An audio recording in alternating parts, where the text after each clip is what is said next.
this session. Take it away, Hi, Ed. thanks, Erica. I'm Ed Baker, and I'm the convener for the Audiovisual Core Maintenance Group. Um, Kate is also part of the maintenance group, and I imagine there'll be a few people dropping in a bit. So Audiovisual Core covers like metadata about media relating to biodiversity. So um, we did a lot of work on images. We did a lot of work the last few years on sounds. Kate's been involved in a lot of work on 3D representations in the last few years, which is um, coming close to completion. Yeah. And so that's kind of that what audio visual core is. Um, so we meet every month as a maintenance group, and we kind of encourage you if you have an interest to come along and take part in discussions, particularly if there's anything that we're working on that touches on what you work or you have an interest in. And our GitHub, you can propose issues, and we're kind of very keen to have discussions with anyone who does use Audio Visual Core or is interested in using it in the future. Um, so like, with that said, unless Kate wants to say a few words about 3D stuff, kind of happy to just take questions or host a discussion. Yeah, I'll throw in a quick note. We have it pretty open for today. And on the 3D side of things, we're like by the hair of a tooth. I don't know, small, minuscule, very close to public review for the proposed terms there. I'll be sprinkling some links to those terms as well as to the repo that Ed just mentioned in the agenda notes as well.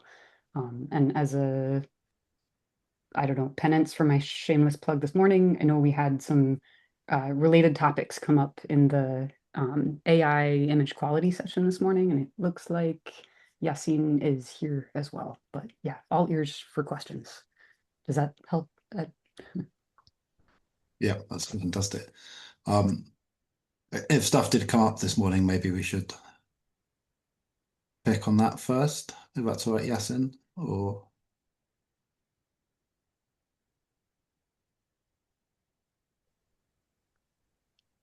Hello. Sorry, was that a question? I don't know, say if Kay was saying things came up in the discussion this morning, which might relate to audiovisual core. Uh, yeah. The I we had the conversation, I guess, 1.5 years ago, probably about IQ Air.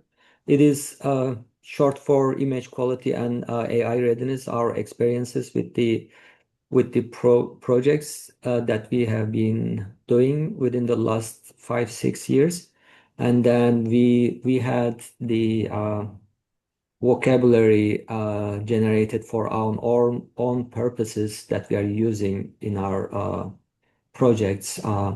And then uh, we decided to bring those terminology to Tadwig to uh, be evaluated professionally so that we can share this with the other data repositories. The address is fishair.org.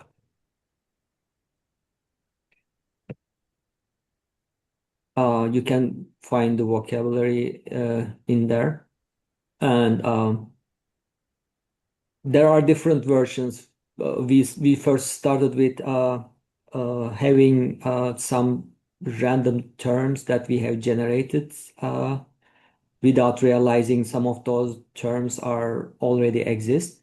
And then we figured out like, okay, we have to adopt those terms from those from those standards.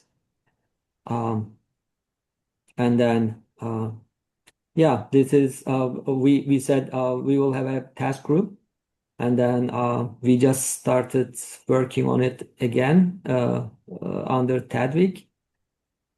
We just had our first meeting an hour ago. Thanks, Yassine. But the aim again is the whoever is working with AI and uh, digitization repositories, data repositories, mainly on biodiversity, digitized biodiversity collections. They are having similar problems, and then we want to share our experiences with those people. And there are some items are for data quality, image quality specifically, and then some items are for provenance, how that data moves through the workflows and what is coming from where and going where, those kind of information. Some others are about batch concept and AI specific workflows or computer vision or any computational workflows. So.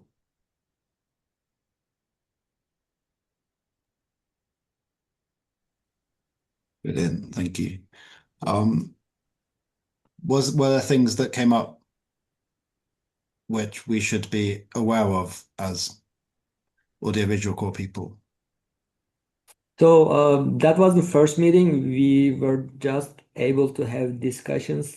Like Ben was very helpful about understanding what our schema looks like, what is mapping already, what needs help. So we will decide on those terminology first, and then we will come up with some uh, group of people who will actually do the work and work on those terminology, the definitions, examples, and those kind of things. And then we will provide those terms for you guys on a community platform such as GitHub or somewhere. And then we have the lists um, of people. I will contact those people, ask them one by one if they want to join to that working sessions, and then we have a dedicated person, Andrew.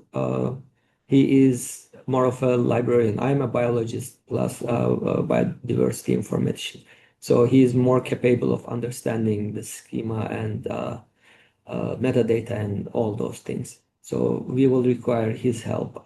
And then Xiaojun is our software engineer, which will adopt those into our, pull out those terminology from our databases and adopt the new terminology. So this is what we came up. And we have the timeline on the IQAir Tadwig page.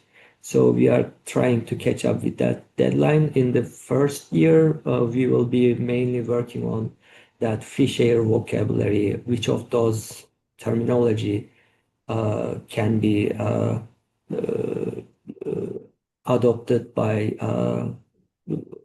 audiovisual or data quality or other work groups. And in the in the first year, again, we will be discussing about other people extra terms that can be involved in that group as well.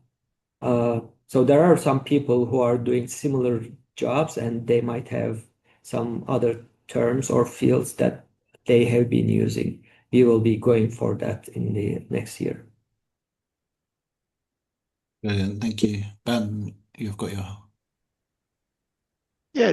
So in the metadata, if I can open up, so there are some interesting terms, image quality metadata on the page that is found here.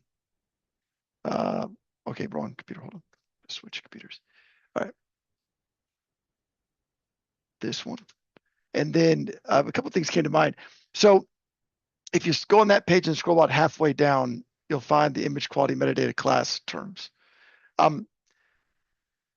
So for scale bar, have you guys talked about how to, maybe not necessarily scale bar, but having, a measurement per pixel, right? So like it's 5 millimeters per 10 pixels or some kind of sort of calibration measurement type value for a particular term. Have you guys looked at that? Yeah. There's a currently, only very recently, let me try and find the issue for you. Ed, I put a Um, link to it in the chat if it's the scale conversion factor. That's it. Yes, that's That's it. fun. Yeah. Yeah. Um, yeah, it's something which was brought up to us, or was brought to me when we were in Colombia at that meeting. And it's there's been a bit of discussion on it. I don't think any of it's particularly controversial. So I think that will be definitely, well, I say definitely. I think we have intents in the next few months to get that to public comment and review. As long as Kate doesn't make it overly complicated with 3D models. Like Come on, Kate. uh, Oh, yeah. go on, Kate. Quick note, yeah. Part of, I think what we talked through, if folks have a chance to look at that particular scale conversion factor issue in the repo, um, I am complicating it a little bit, but I think we moved away from doing that since Yeah. there are differences between the scale at which something was measured versus how it should be interpreted. So I think the Yeah. 3D terms look a bit more at the resolution with which something was scanned. And while that relates, like we definitely don't want to mix it up with like the factor that we recommend folks use to interpret, like in this image, how do you sort of not back calculate, but how do you get an accurate calculation of how long this thing actually was?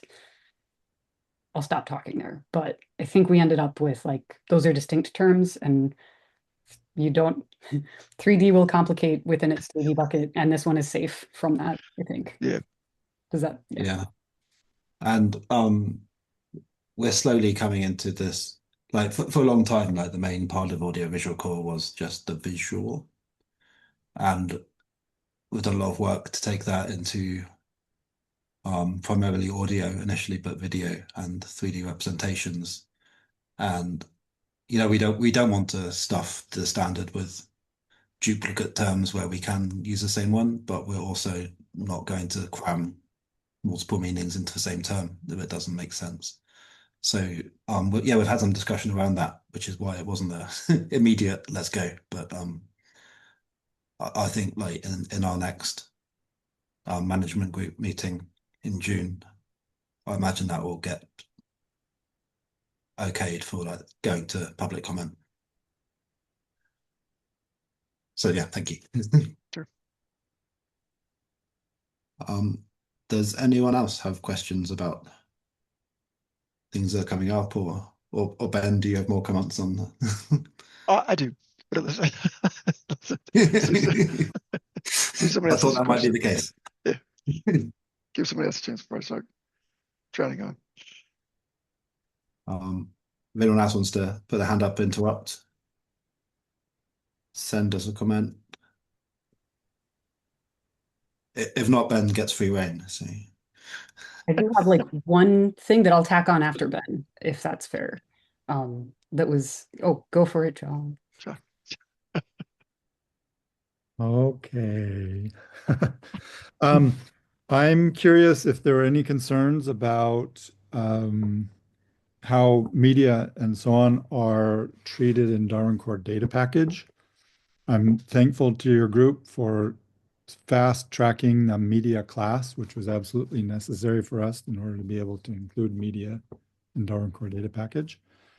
I think everything else from our perspective is in order. I know that we asked at one point for a media ID, and Niels pointed out that that's not how things are done in audiovisual core, and that's fine because it's not needed except in a data package.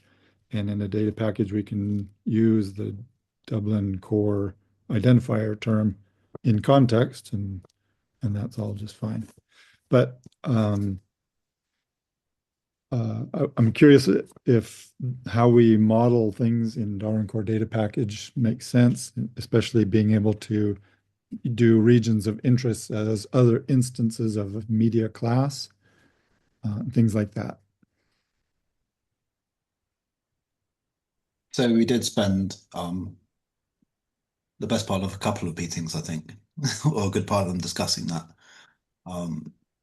I don't think we have any real concerns.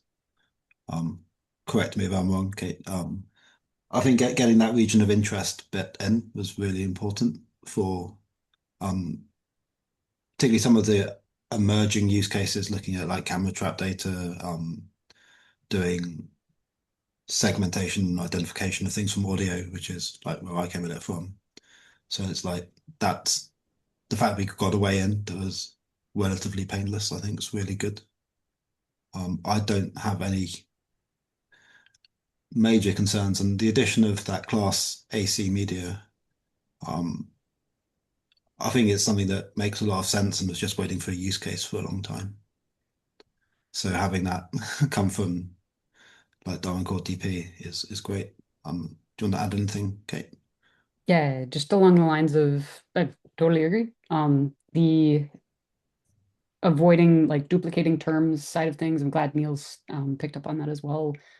Since especially where we're trying to relate these things back to whatever other like occurrence data and or event data that they relate to helps to see the theory side of that, but also one of the other recurring themes in some of the audiovisual core stuff is we keep giving ourselves homework to come up with recipes for like how to examples of how to implement some of these things. And so if it helps to add to that pile of like a few recipes that touch on it from the Darwin Core DP plus media side of things, that I'm happy to not regret giving us more homework in that direction. That's good news. One of the big pushes forward from the moment this gets ratified is to start doing things like recipes, because there's so much that can be done and media in so many contexts. No, not just media about specimens, but also about the events, about interactions, about a picture of a book, whatever can fit in there. So um, recipes are going to be super important. The other thing that I think we have to uh, anticipate now is that there has to be a lot of communication or awareness, at least on the Darwin Core maintenance group side of things that happen in audiovisual core. So that because the Darwin Core data package will be part of the Darwin Core standard, we have to keep it up to date with what happens in all the things that we borrow. So like when the 3D stuff comes online, we'll probably be asking, how does that work here in Darwin Core data package so that we can make the schemas uh, address any use cases that those terms were created for. So I guess that's a call to further more uh, rigorous isn't what I want to say, more scheduled interaction, I guess, between the groups. Yeah, I think that's so sorry, Kate. Um, I'll go quickly when I Kate. I think that kind of level of communication is something we should possibly like. I don't imagine it being entirely formal, but in some ways formalize in the fact that yeah, we can communicate where we have plans in advance. And I also think there's a huge opportunity in this Darwin Core data package idea, including some of that audiovisual core work to kind of promote audiovisual core as a standard as um like it is widely used, but nowhere near as much as Darwin Core. So kind of it's a great opportunity to get some exposure for like kind of A, the work we're doing, but B, also all of the information that's in that media Mhm. going forward. So like, yeah, we need to find a way of communicating effortlessly, ideally. But Yeah. I think that would just be like giving you a heads up of where we're thinking we're going.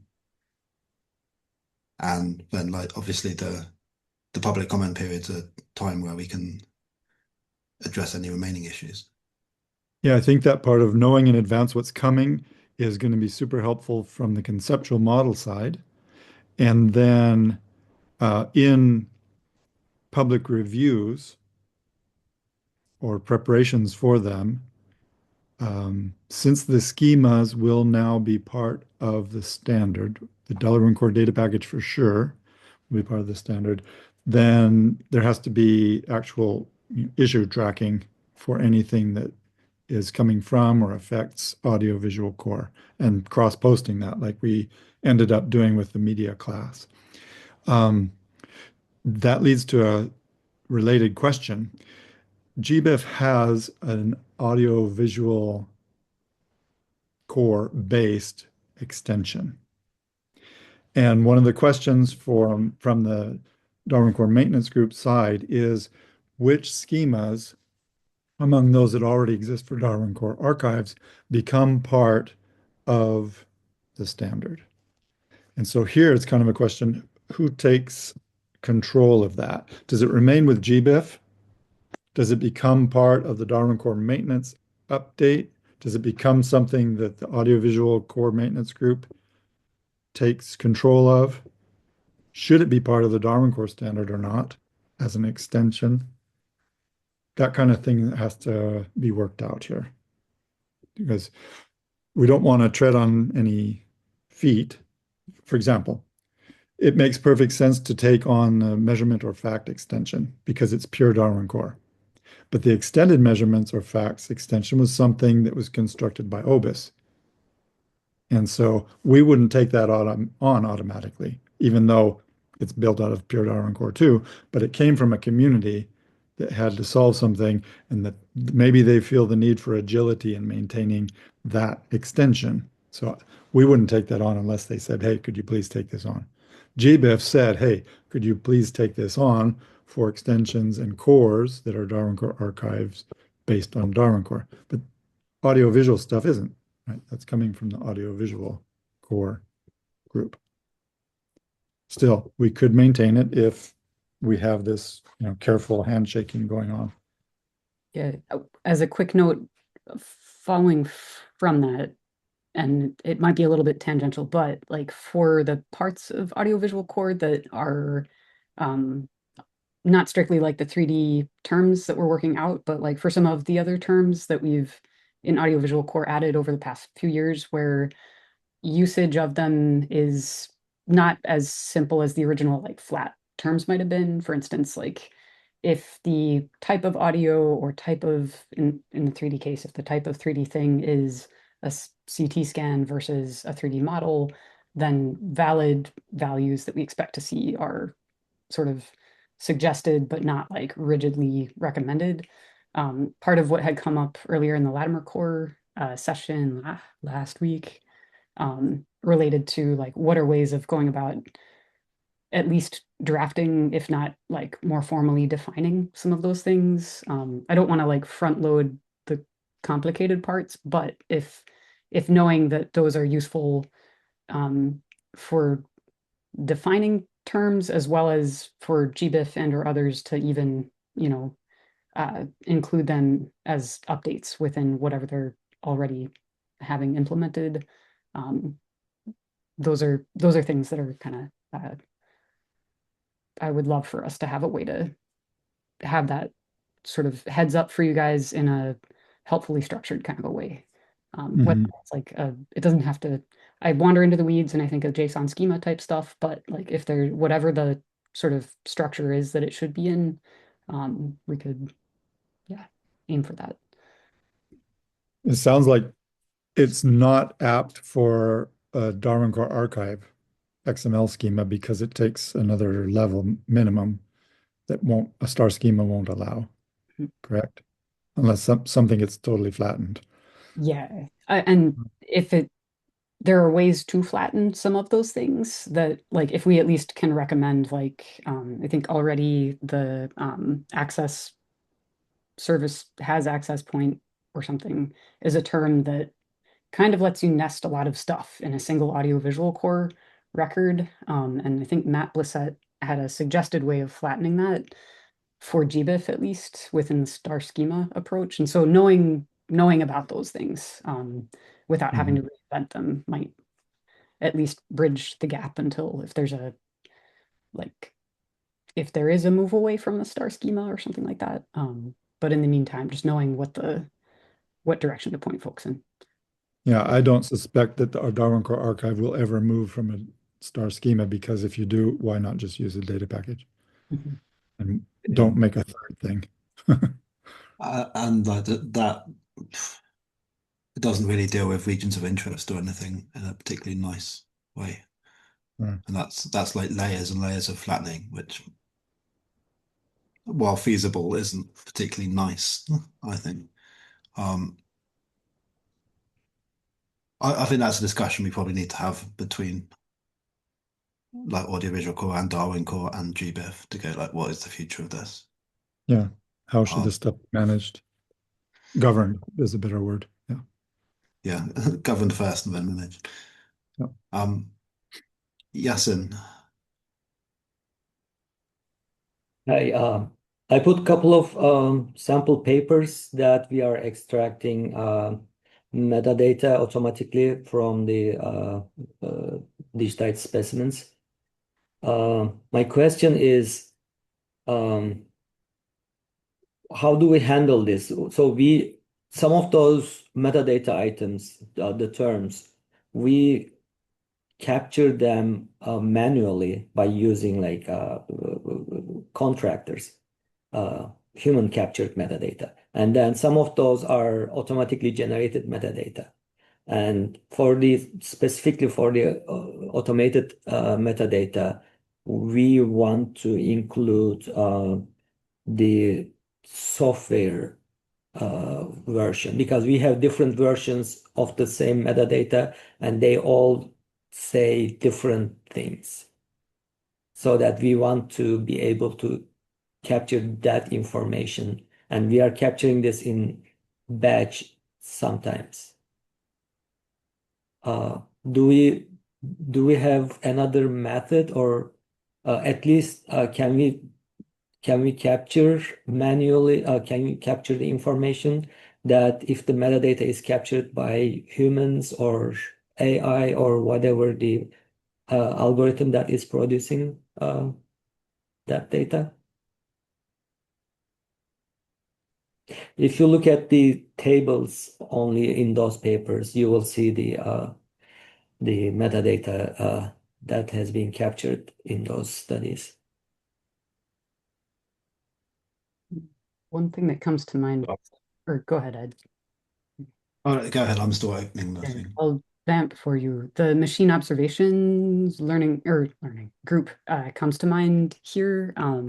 I don't know how far they've necessarily gotten on some of the, and please someone like point me in the right direction if they have documented discussion or suggestions around documenting like the systems that were used to generate or record certain info. But off the top of my head, I know we have something along the lines of uh, capture device is more hardware oriented in audiovisual core, I want to say. Um, but yeah, if there are other existing like methods or terms around what you're describing, Yassine, I think Ed. But are those for the data itself or the metadata? Uh, capture device is for what device or machine was used to collect a piece of media. So, right, not for, I don't think that would necessarily include software processing if that's part of where you're discussing. So, agents vocabulary then mentions. So agents, um, for the Blink data world for the term agent, it's a person or organization, what can be software. So you could have an agent that is Kate, and she generates the metadata, and then an agent is some software process that also generates the metadata. And so you would have the difference being it does handle the metadata creator, metadata provider, and how you do that. I figured John would jump in this. John. So what you just said, Ben, is part of Darwin Core Data Package. I put a link in there for how you could connect an agent, including a software agent, to a media item. You could also do it to the specimens uh, and to the events. You can connect the media to anything, and you can connect the roles that people have to the media as well. So, and that agent is specifically a Dublin Core agent class, which includes anything that has the capacity to act, which means software. as well. So that can be taken care of. It looks like your table has all kinds of other metadata, the actual measurements that were taken and things like that. So Yeah. in Darwin Core Data Package, you would construct assertions based on those. It's the Darwin Core Data Package equivalent of measurements or facts. And those can have protocols associated with them, how they were generated. And that protocol could be this whole method that was used with software, with images, and with AI. If you have a paper describing it, you could point to the paper. Perfect. Thank you so much. Mhm.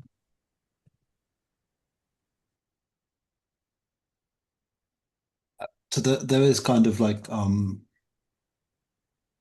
issue we often run into, which is audio-visual core is still more of a kind of bag of terms than it is um a schema or a data representation. Um, and we do kind of leave it to others, like Darwin Core Data Package, to actually define like the structures around that. And there's various historic reasons for that. But yeah, it gives you the pieces to create something that works for you, John. And we use those pieces. We Yes. actually have media in the conceptual model. I put a link in there now for how we understand media to relate to the rest of things in that conceptual model. So, I mean, with this, you could take audio-visual core and fit it into that. That's what we did actually. Audiovisual core was the basis for how media fits into the Darwin core conceptual model, as you can see in the pictures there and the text around it. So we provided a conceptual layer for it, and we provided to some extent a structural layer in one context, data packages, and how those are used. And in so doing, we asked for the media class, so there are properties associated directly with that. And we find a bunch of the audiovisual core terms don't fit exactly under the media class itself, but rather are subject matter that might be in the media and are the connector between the media itself and the subjects. So that ends up becoming a join table, actually very many different join tables between media and the things that are in them, like the event or the material sample or a behavior and for an observation in the field where there's no material involved, and so on. So back to your point, Yasin, like where you have like different sets of metadata for the same image created by different means. So you have like a automatically extracted one in the human version. Um, like it'd be quite plausible to create like a class for that metadata, and one is done by a human, one's done by a machine. And linking out, we don't give you that level of structure, but we give you the terms for those metadata. Um, so like I think it's a really interesting discussion, and what are good ways of doing that. It's possibly not an audio visual core chat, and it might be a chat for your task group. And I imagine Steve will have some opinions on that.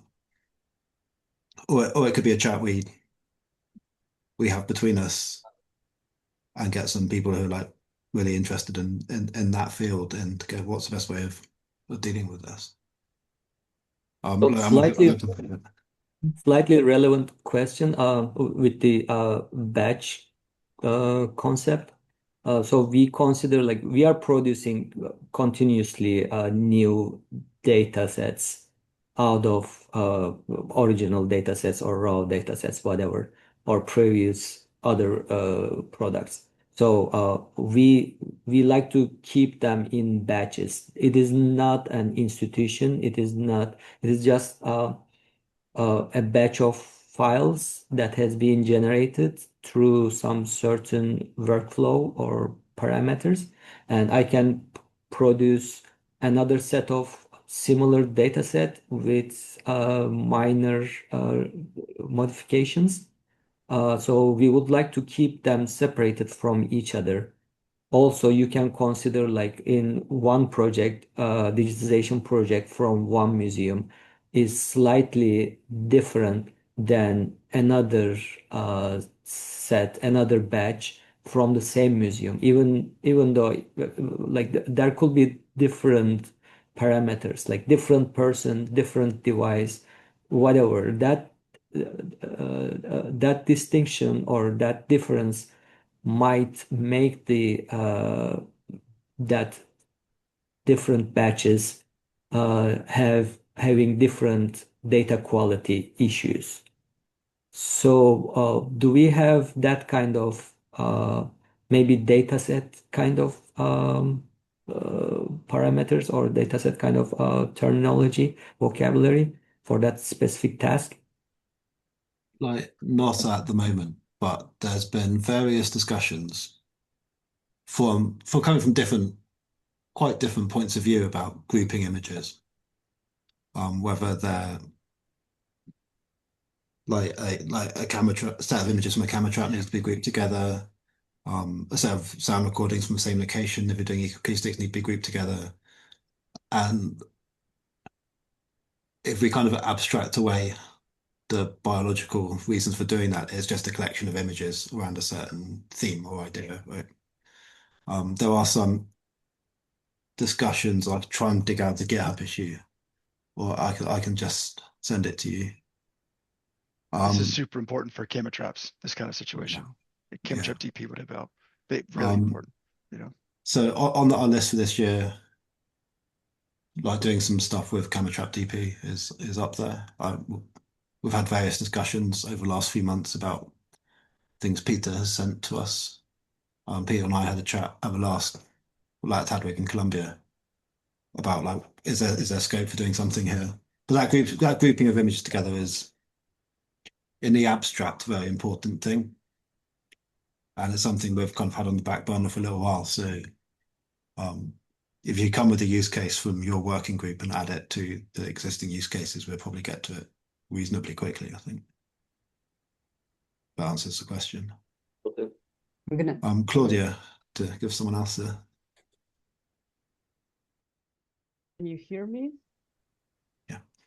Hi, thank you. Mine is more of a curiosity and a question. I'm a marine biologist, and while working a few months ago, a few years ago, I bumped into the IFDO schema image for I I prepared the message with the related standard that was created to ideally make a marine image fair. And I was wondering whether these schema or the terms that they proposed were also consulted while creating the term list for the audiovisual core, if there has been a collaboration with the members that proposed them. I don't know whether there is like that standard has been uptaken in the community, to be honest, or just if it is being considered, because some terms are kind of similar, but there are also some that are not present.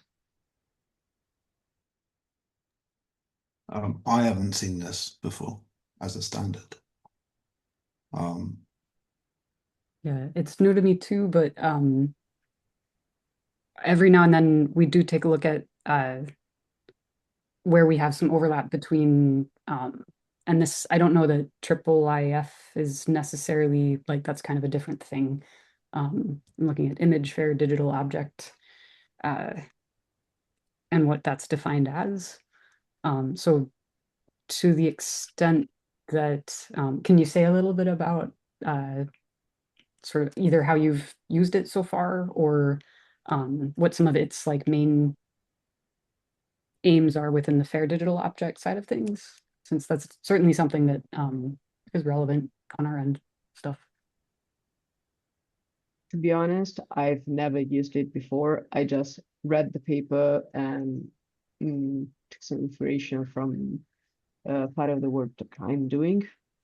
But like the first paper, they basically provided a metadata term list that could be associated to a single image or also to annotate an entire data set, if I'm not mistaken. I also have to say that I've read it a long time ago. And the second one, they enriched the previous term list with some more terms that are more specific to survey at the population level. Mm, Yeah, if it relates to trying to ensure that, or at least if one part of it is about making sure that the media is accessible and fairly licensed and things, at least on that end of it. I know more broadly within the Tadwig community, I want to say, and or I don't know if it was GBIF sort of pushing for this maybe within a decade or more or less ago, pushing for sort of those open data norms. It kind of varies, but lines up pretty well within some of the like biological collections and stuff, pushing for CC licensing or even public domain licensing to be applied for a lot of the images. I realize that's just like one part of the fair side of things, but it comes to mind as you're mentioning that, along with we do keep meaning to look at some of the licensing related terms in audiovisual core, since the ways in which those get used, there's a lot of variation in it among the data sets that are out there that use audiovisual core. Um, and so to like promote ease of use and simplification where possible around like where licensing might become an issue for folks. I think eBird was kind of dealing with some woes around like not having clear licensing on a lot of I think their media that is in eBird as an example. Um, I don't know that they were yet using audiovisual core, but to at least provide folks a consistent like field to indicate permitted use around media or recommended use in that way. That's one piece, I guess, that comes to mind with this. And otherwise, I don't know, before I ramble off in the licensing. So I think just as kind of a piece of process and how we as a management group go about looking at other standards is and we haven't done it for a little while. Last time we did it was for audio and we are adding audio terms to the standard. Is we just look at all of the terms in various standards and try and map them to audiovisual core. And like if there's a neat one-to-one mapping, that's kind of fine, right? That's the audiovisual core can be the kind of interchange standard for that standard if that's the case. And then the terms which are left over are the ones which require us having a discussion. And sometimes it's really straightforward. Sometimes it's like this is clearly useful as it's defined. Particularly if it's been defined in various other standards, and we can just propose adding it to audiovisual core. And sometimes we have to do a bit more thinking and discussion about, you know, how does this apply to like images and video and 3D? But it's a process we do not regularly, but not irregularly either. Like we do look at other standards when it comes to things. So like actually putting this as a GitHub issue might be the way to go. Like, is there anything in here which would benefit audiovisual core? Is always like an interesting thing, and just ensuring, like, just publishing a mapping or saying this is how this would fit. I think if people are using it, then like we should be able to, it would benefit us to be able to do that mapping. I have to be honest, I didn't do these already, with just more of a suggestion and asking whether it was already done or not, because that would save a lot I of work. But thank you for the suggestion and for the I answer. like I think if one of us puts it in the GitHub issue queue as something to look at, um, I'm not sure we have any huge amount of image work planned for the year, but it's something we could just do fairly quickly and see if anything comes up. Yeah, But I think, yeah, thank you for pointing that out. It's always good to see what people are up to. I'll go ahead and add it to, I forget, our next, the audiovisual core meeting info. I'll go ahead and add that in the agenda. And Claudia, if you're available, it's basically this time on Wednesdays, if it's Wednesday where you are, in about a month. is when our next one is. But yeah, it'd be good to dig in. Third Wednesday of the month is when we have audiovisual core meetings. So they're nice and predictable. Does anyone else have any? Your point, Ben, about IIIF is valid, yes.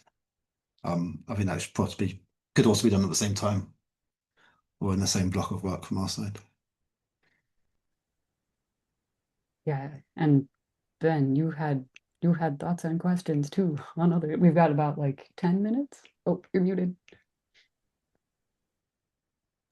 So I've been hosting these for 2 weeks, and this is a great one. And we're on the home stretch in 10 minutes. And so I could open up to 1,000 more questions, or I could just let us scoot. I will ask one thing, because I have to ask something.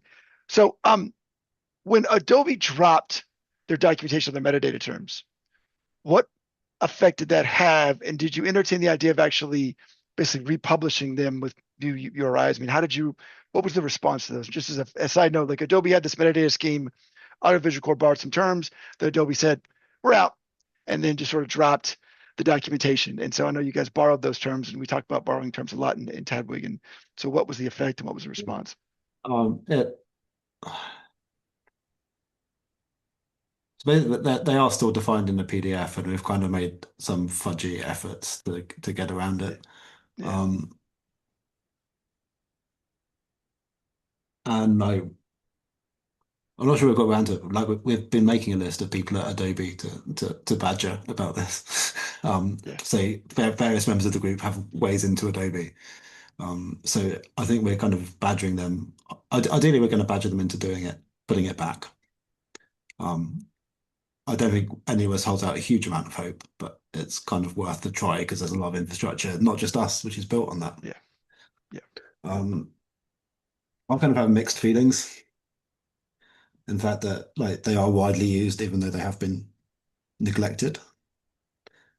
And until they need updating, does it cause more challenges or more work? Like I agree with you, John. So Joe, okay. Yeah, I think we had discussed some of that. And if including like the Adobe XMP crazy like extra thing as an extra AC namespace ends up as a thing that we do, if it's relatively certain that Adobe isn't gonna, spin something back up, or even if it did, like whether that would at that point be a different thing anyway, and we'd at least then have a stable term to reference on our end. I see the reason in that. I don't know, Ed. There's also some issues in the documentation and copyright and various other things we have discussed this, and it kind of it goes from like that's a nice quick win to this is actually quite a quagmire pretty quick. Yeah, sorry. It's like it's where it fits into like if like the 7 or 8 of us get together and go actually doing this and spending 6 months of all of our time is the best thing to do. At the moment, we're trying to get 3D across the line. We're trying to tidy up licenses. We're trying to do this stuff, and it's a much larger piece of work than I think most people appreciate, sadly. Not to say we won't do it, but there's various other things we definitely need to wrap up first. That's a prudent statement, and I won't mangle it. Mapping stuff does come to mind though too, on the off chance that isn't to make everybody equally unhappy kind of a solution, like USCOS mapping sort of thing. Are there licenses with their terms, like a copyright things that are Adobe would hard to copyright navigate? I'll double check on it. Yeah. I mean, I wouldn't be, must be just getting to the legal of a metadata. Yeah. Yeah, I think Rebecca has some contacts that she was going to follow up on, but Ed, did you know more about some of it? I don't know I'm not sure if she has. I've got some contacts at Adobe who I've emailed and got no response from. Um, I think renewing that attempt to contact them is is probably the easiest way to do it.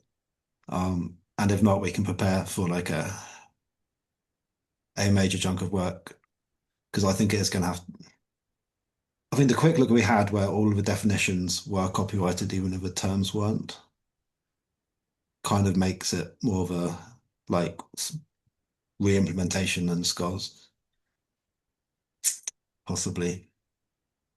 Which is, if they're definitely not going to do anything with it ever, that's possibly the best thing to do. Um, it's just like, yeah, equally unhappy is good terminology, I think. Does it make you reconsider the borrowing of terms after that experience? And maybe, and instead of borrowing them, minting your own, and then having a mapping file that maps to those terms instead as a sort of a replacement. So you still, you know what I mean? I have a thought, but I'd go. I also only have thoughts, and I'm not going to speak for the whole maintenance group. Um, I think minting your own terms, even if they kind of do, even if they are equivalent, does make some sense. Um, and I say that in the sense that Tadwig is a much older and much more stable institution than many of the other people we sometimes think about borrowing terms from. I think though too, go So go ahead. on. No, go The on. I think I was. There's such a different community around. I wouldn't even say between industry and non like our Tadwig community, but with Adobe in particular, like they're in um, you know, a lot of copyrightable creative types of works are like their bread and butter kind of thing. And to the extent that we rely so heavily in Tadwig on like open source, open licensing of the data as well as the standards around them, maybe what comes to mind for me at least is as much as I wish we had more like industry participation, especially where there are things like ISO standards are out there all over the place, and then they have standards up the wazoo and more that maybe aren't as consistently implemented or whatever. But to the extent that those are helpful to us as well when they're not locked up in copyrighty types of situations, those are things I wish we had more resources to like navigate or something. Um, since especially with so much of the like machine generated types of data that we have, like having easier integration with like industry related stuff would be so helpful. But yeah, in terms of borrowing terms, not that software by any means is a great model to follow, but like for all of the ways in which open licensing there could help at risk of like good intentions. I I don't know. I If there's an alternate way to borrow terms, and version them or something, like maybe those are things to, I don't know if that makes any sense. It does. Yeah. It always makes sense, Kate. I don't Thanks, man. Yeah. I mean, the key thing is none of borrowing terms can be wonderful, and it can also be the the cause of some headaches down the line, right? John. Yeah, this thing about borrowing is a serious issue with Darwin Core now, because if we go the full borrowing route that we always did before, it means that we need now to include in the Darwin Core list of terms every namespace that we use in the Darwin Core data package, which is 20, including all of them that are used in Audiovisual Core. So borrowing from borrowing, etc. Mhm. So that becomes a maintenance nightmare in terms of a list of terms document. You got to keep track of every one of those and see if they've changed every time you do a release. Um, so I talked with Steve about this. What does it mean to borrow? It's kind of an endorsement by our standard of the use of somebody else's terms in ours. Do we have to do that? Or can we just borrow them in practice? For example, the current state then would be in a Darwin Core data package, we have all these terms that aren't going to be part of the list of terms document that we're borrowing in that context. And it's kind of an open question. Is that fine? Or is that not fine? Do we need to actually include them in the list of terms? And don't know. I'd rather not, just from a maintenance perspective. It really does seem like full-blown software-ish stuff. Sorry, go ahead.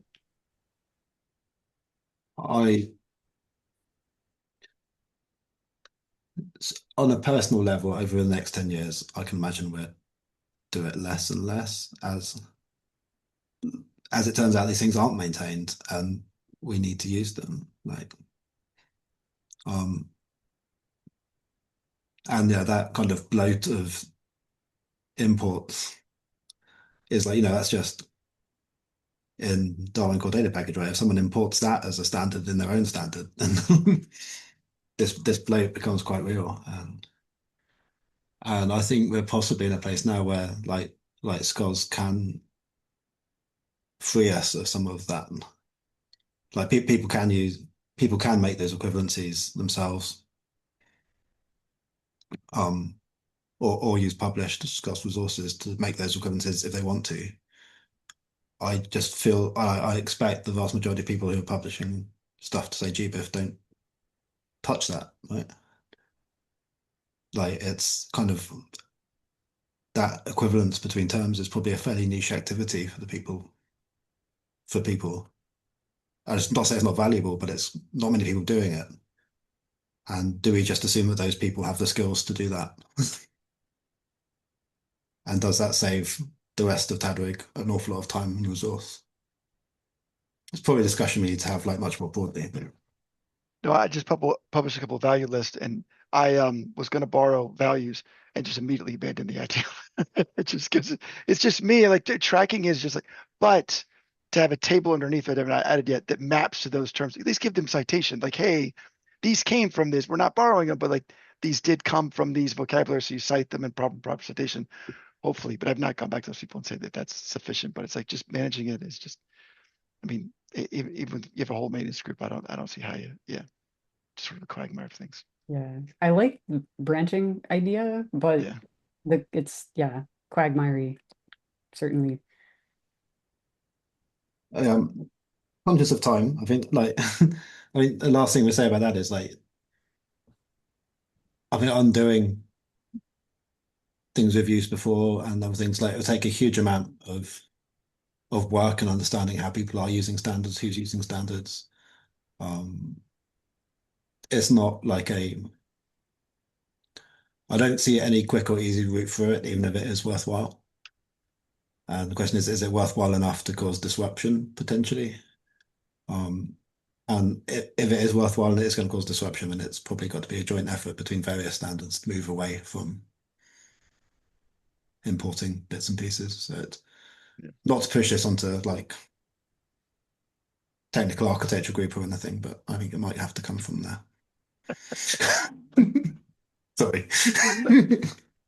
So I published it myself because I could just change stuff when I want to. You know what I mean? It's sort of like test some stuff out. You know what I mean? Then bring it back and be like, well, this might. I know. We need to just standardize like a framework for borrowing terms, a more robust framework for how you do it, when you do it, and what's the proper mechanism for protecting your own vocabulary and also making sure those lineages stay consistent and you give proper credit to those source vocabularies. Yeah.